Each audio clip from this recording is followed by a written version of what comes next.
平常私底下1对1的聊天，他都是生龙活虎。只要上了台之后啊，台下有一些人在下面听他讲话的时候呢，就皮皮窗。为什么会这个样子？请开启下面的小铃铛，打开全部的订阅。明明做了很多的准备了，甚至也备稿了，但是只要看到一堆人，都会很害怕。怎么克服这件事情？来跟大家分享哦。其实像这样的状况啊，很多人都会有。跟大家分享一下，我小时候是国语文演讲出身的。那我自己啊，在很小幼稚园的时候啊，就有做所谓的说故事比赛。我第一次在说故事比赛的时候啊，我上台之前就哭着喊妈妈，怎么办？好多人我不敢上去啊。这些问题我小时候也遇到过，它背后真正的原因是什么呢？是因为害怕未知人的眼光。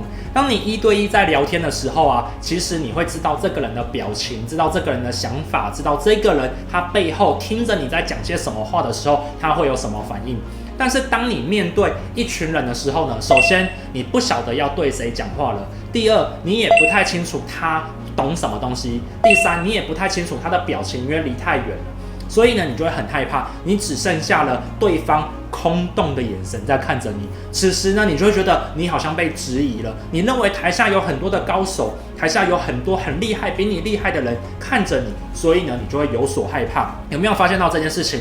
有很多是你自己脑补跟想象出来的。没错，人之所以害怕，是因为面对未知的恐惧。而当你上台的时候呢，你不晓得你面对台下的哪些人的时候呢，就产生出这个未知的恐惧。这个时候你就会害怕。当人类害怕的时候呢，就没有办法发挥他本来100%的实力水平出来。那我小时候也是这个样子啊。我印象中，我妈妈就跟我讲一件很简单的事情，她跟我说：“Mark 啊，你啊就把台下的观众啊都当作一颗一颗的西瓜，讲给他们听，这样就好了。那这些西瓜啊，他们呀也都是空洞的在看着你，所以啊，你讲些什么，他们也不一定清楚。”我就想说，好，我上台就告诉自己，台下就是一堆西瓜。所以呢，我就开口讲，我就越来越顺了。后来啊，我参加任何的国语文演讲，我去参加很多的 pitch， 还有很多的演讲比赛的时候，说实在的，一开始自己都还是会有一点点心慌慌的。可是我都会告诉自己一件事情：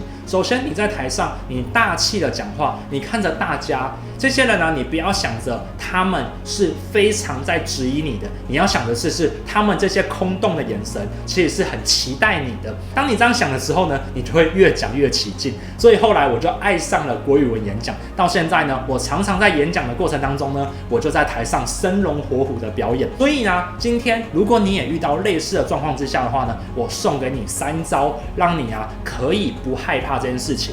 第一招，在你准备的时候啊，就要一直去想象你要面对的是几万人的演讲的场合。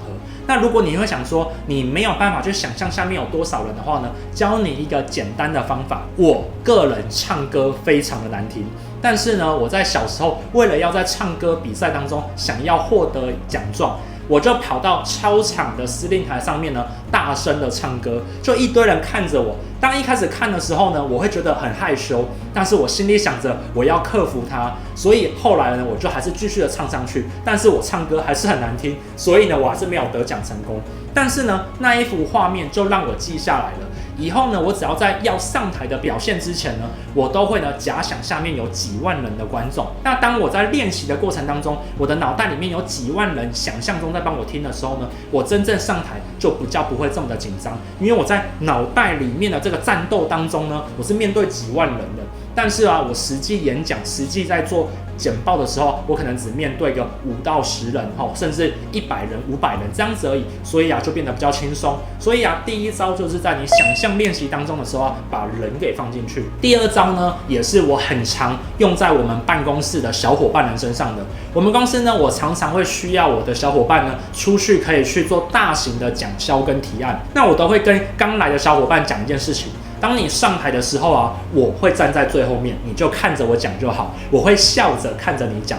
没错，这个时候呢，可以让我的小伙伴们呢非常的放心，而且呢很自在的讲出很专业的东西出来，因为我相信他们都有足够的努力准备，但是只是因为没有一个好的演讲的调试能力，所以没办法发挥平常的水平。那也一样的，如果今天你自己要做演讲的话，你也可以做类似的事情。当你上台演讲的时候呢，就叫一个你的好朋友或是你能够心安的人呢站在最后面，你就看着他讲就好了。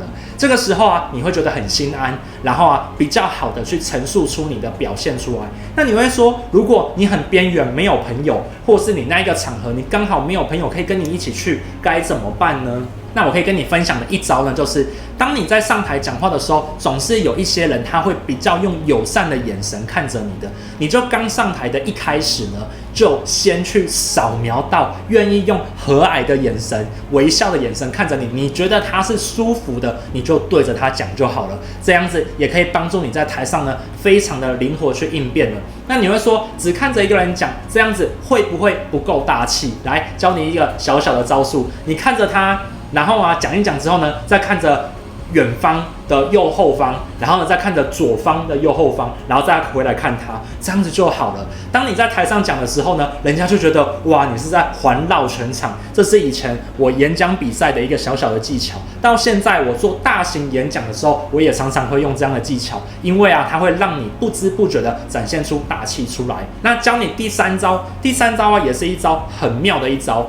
以前呢，我在参加真正的演讲比赛的时候啊，在很小的时候，我也会有所害怕，也不知道该怎么办。所以啊，我每次在上台之前，我会背下一句话。这句话呢，我一上台的时候呢，我会立刻先把它念出来。我连自我介绍都还不会讲，就会先把这句话给念出来。为什么呢？因为当你上了台，开口把一句话念完了之后呢，你的心理戒备就会下来，你就可以很轻松的去讲这句话。所以也一样的，如果你未来遇到需要上台的场合，但是你很害怕，不知道该怎么办的话呢，你也可以先在心中背下一句话，或者是这句话跟你的主题有关。上台之后呢，很自若的对着台下的观众笑一下，然后把这句话给讲出来。讲完之后，你就会发现到，哇，好像都可以顺着继续讲下去了。这就是一个很简单的一个技巧，跟大家分享哦。所以啊，其实大家为什么会害怕上台，就是因为我刚刚在一开始所讲到的，是因为啊，你面对一群人，不知道他心里在想些什么，而你又关心他们对你的看法，而导致的心理恐惧跟害怕。只要把这个元素呢给拿掉，你又有好好的努力准备的话呢，其实就可以做好。那其中刚刚已经教你了这3个秘密哦，这3个秘密啊，第一招是把下面当西瓜，第二招呢就是找一个你能够接受的人呢，一直看着他讲，第3招呢就上台前呢把一句话吐出来之后呢，你就很顺势的讲下去。这3招真的是非常的有效，我从小用到大。那如果大家对这些东西都有兴趣的话呢，也可以在下面留言哦，我也可以在未来多讲一些关于讲演讲、简报相关的一些技巧方法，都跟大家去做分享。那今天这一个小故事啊，人其实潜力是无穷的，但是因为你的恐惧把你的能力给锁起来了。那你要怎么把这个恐惧给打破呢？首先，你必须要努力的去执行它。第二，要学会调整你的心态跟你的平衡，好，这是很重要一个环节。所以马克凡最常讲的一句话就是，知道跟做到之间的差距就在于努力的练习。也一样的，你练习了很多呢，你必须要实作在你的生活跟你的硬技能上面，才能帮助你一天比一天更好哦。好，那希望今天的影片对你有所帮助。我是马克凡，我想跟你分享这一切东西呢，其实我都写在这个我的自己的书里面《关键思维》当中，你可以来看看书，希望对你会有帮助。那今天呢，影片呢就介绍到这边。我的影片呢会在礼拜1跟礼拜4的晚上的9点呢进行一些更新。我们下次见，拜拜。